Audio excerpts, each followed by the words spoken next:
सन्माननीय आशिष शेलार साहेब यांच्या विभागाच्या माध्यमातून हा कार्यक्रम आज आयोजित केला होता। सेवा केंद्र हा एक महत्त्वाचा दुवा आहे ग्रामीण भागामध्ये।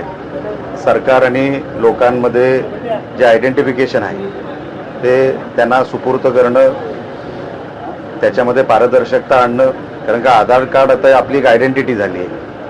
अनेक सेवा ह्या सेवा केंद्राच्या माध्यमातून ग्रामीण भागामध्ये लहान शहरांमध्ये दिल्या जातात। तर तेच मार्गदर्शन आज शेलार साहेबांनी ठेवलं होतं। आम्ही सगळे त्यांच्याबरोबर होतो आणि एक उत्कृष्ट आणि उत्तम कार्यक्रम आता इथे पार पडला। साहेब, सुनेत्रा पवारांच्या जीवाला रुपाली चाकणकरांकडून धोका आहे। बीडमधील इसमाने अशोक खरात प्रकरणातील SIT कडे चौकशी केली आहे, त्यामध्ये राजकीय याच्यामध्ये एक मोठी खळबळ माजली, काय सांगता? मला या विषयाची माहिती आपल्याकडूनच येत आहे।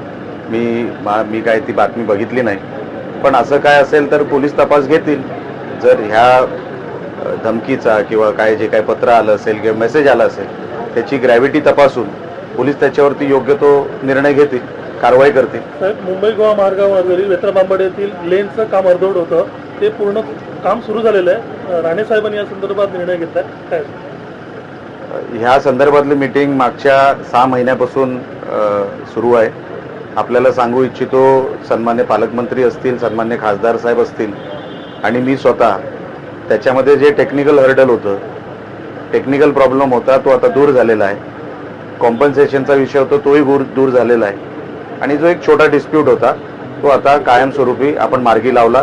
आता तो रस्ता होईल, दर्जेदार होईल। जसा उर्वरित महामार्ग झालेला आहे तसाच दर्जेदार आता हाही जे टर्नचा जो भाग राहिला होता तोही होईल।